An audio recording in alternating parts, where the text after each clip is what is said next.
یہ سوال آگے اگلا، سلوار جو ٹخنوں کے نیچے تک جاتی، اس کو بھی سن لیں۔ حدیث پاک میں جس میں ٹخنوں کے نیچے سلوار یا شلوار یا تہبند ہونے کا ممانعت آئی ہے اور مذمت بھی آئی ہے، اس کو اگر آپ پڑھیے دو پہلو سے۔ پہلی ایک تو بات یہ ہے کہ حدیث پاک کے جو الفاظ ہیں، کیا الفاظ آئے ہیں؟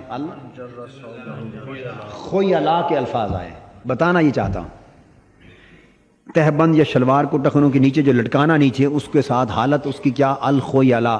خیلا کہتے ہیں تکبرن کپڑے کو نیچے لٹکانا۔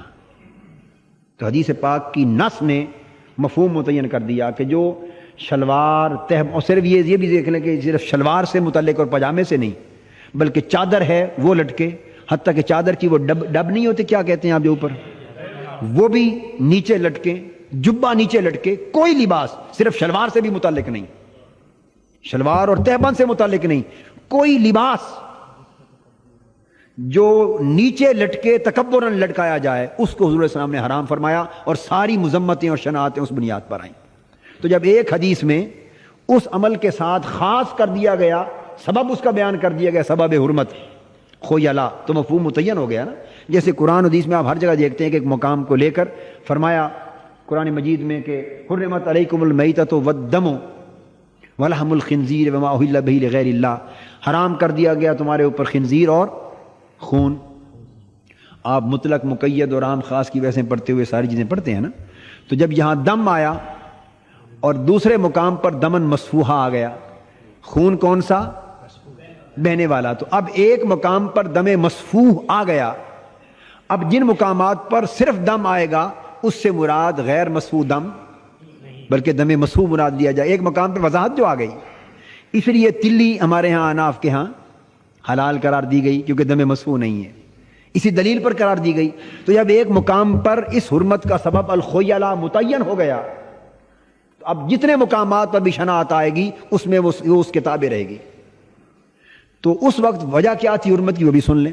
وجہ یہ تھی کہ اس وقت شاہان روم، شاہان ایران اور قریش اور شاہان مکہ، یہ اس دور کا رواج تھا کہ اپنی بڑھائی ثابت کرنے کے لیے جبے اور لباس اتنا لمبا رکھتے جو نیچے زمین پر لٹکتا تھا۔ اور کیسر و کسرا کے ہاں تو ایسا بھی تھا کہ پیچھے غلام ان کے لٹکنے والے جبوں کمیزوں کو اٹھا کر چلتے تھے۔ یہ تکبر تھا، اور اتنا بڑا یعنی مذموم فعل ہے اور اتنی بڑی مذموم حالت ہے کہ کبریائی تو اللہ کی شان ہے اور تکبر کفر ہے ایک طرح کا تکبر۔ تو یہ اس طرح اس سے بڑھائی کا تکبر کا اظہار کرتے اور دوسروں کی ذلت کا اظہار ہوتا، اور اگر گھٹنوں سے نیچے چلا گیا تو اٹھا کے چلنے کی ضرورت تو نہ رہی، مگر تکبراً نیچے لمبا لباس پہننا ان کی بڑھائی کی علامت ہوتی۔ دیہاتوں میں گاؤں میں اب بھی یہ کرتے ہیں، غنڈے بدماش قسم کے لوگ اپنی بڑھائی اور اس کو دکھانے کے لیے اب بھی اس طرح کے لباس لمبے اس طرح کے پہنتے ہیں۔ تو یاد رکھ لیں اس حدیث کا مفہوم یہ کہ جس علاقے میں اور جہاں تکبراً لباس اور ازار یا تہبند یا چیزیں لٹکا کے چلنے کا رواج ہو، وہاں حدیث پاک کا اطلاق آج بھی اسی طرح ہوگا، یا جس دور میں ہو، میں اس طرف آتا ہوں، جس دور میں ہو اسی طرح ہوگا۔ مگر جہاں تکبر کی نیت نہ ہو اور زمین پر بھی نہ لٹکے کیونکہ ناپاک اور پلیدی نہ آ جائے، گھٹنوں تک رہے کہ اسلام نظافت کا دین ہے، زمین پر بھی نہ لٹکے تو سو ناپاکی کا اور پلیدی کا بھی شائبہ ختم ہو گیا، اور تکبر کی نیت بھی نہ ہو، محض لباس ہے گھٹنوں کے نیچے بھی ہے، تو الخیلا نہ ہونے کی وجہ سے وہ ممنوع نہیں ہوگا۔ اس پر آگے دیکھیے، جب یہ حدیث بیان ہوئی تو سیدنا صدیق اکبر رضی اللہ تعالیٰ عنہ کا تہبند گھٹنوں سے نیچے ہوتا تھا ہمیشہ، یہ نوٹ کر لیں۔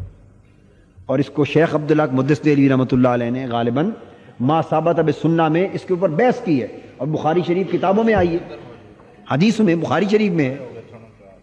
سیدنا صدیق اکبر رضی اللہ تعالیٰ عنہ کا لباس گھٹنوں کے نیچے لٹکتا تھا، وہ حضور علیہ السلام کی بارگاہ میں پیش ہو گئے، کھڑے ہو گئے، عرض کیا یا رسول اللہ صلی اللہ علیہ وسلم، چونکہ حضور نے فرمایا تھا شب برات کے لیے بھی انہوں نے بحث کی ہے شیخ عبداللہ محدث دہلوی نے، کہ تکبر کرنے والا، ماں باپ کو زچ اور ذلیل کرنے والا، شرک کرنے والا، قتل کرنے والا اور لباس کو گھٹنوں کے نیچے کرنے والا بخشے نہیں جائیں گے۔ اگر آدمی، ایک درایت ہوتی ہے حدیث میں، فہم حدیث میں درایت اور روایت، اگر آدمی اصول درایت پر بھی دیکھے اور جائزہ لے کہ شرک کرنے والا، قتل کرنا، اللہ سے شرک کرنا، قتل کرنا، یہ چیزیں، ماں باپ کی نافرمانی کرنا اور لباس کو گھٹنے سے نیچے ملانا، قطع نظر باقی بات کے ذرا عمل کو سامنے موازنہ کریں، یہ ایک درجے کی ہے برائیاں ان میں؟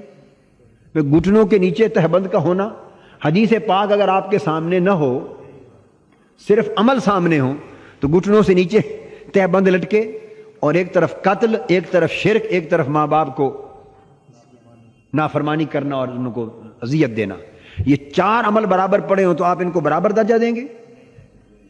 یہ کیا ہو؟ یعنی وہ 3 تو سمجھ میں آتی ہے، تو گھٹنوں سے نیچے کپڑے کا لٹکنا کیا بات ہو گئی کہ قتل اور شرک جیسے عمل کے برابر کر دیا اور جنت حرام کر دی؟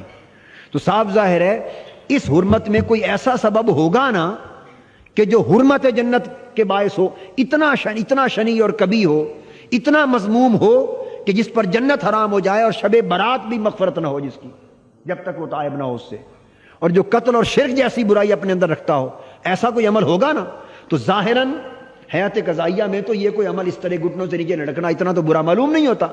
تو جب تلاش کیا کہ اس کو اس درجے پہ لانے کا سبب کیا تھا، تو جو پیچھے پس منظر نکلا وہ تھا تکبر۔ اب مسلمان نے کہا ہاں تکبر واقعتاً ایک ایسا عمل ہے کہ کفر شرک کے برابر رکھا جائے۔ تو سیدنا صدیق رضی اللہ تعالیٰ عنہ کو حضور علیہ السلام نے فرمایا ابو بکر تمہارے لیے جائز ہے، تم اپنے شلوار تہبند جو بھی گھٹنوں کے نیچے تک ہے بے شک رکھا کرو، کیونکہ تیرے ہاں تکبر نہیں، انت لست من، تو ان میں سے نہیں، متکبرین میں سے نہیں ہے، متکبرین میں سے نہیں۔ تو ثابت ہو گیا کہ اگر تکبر نہ ہو اور کوئی کا رکھتا ہے اور نظافت قائم ہے تو جائز۔ یہ آپ کا سوال بھی ہو گیا۔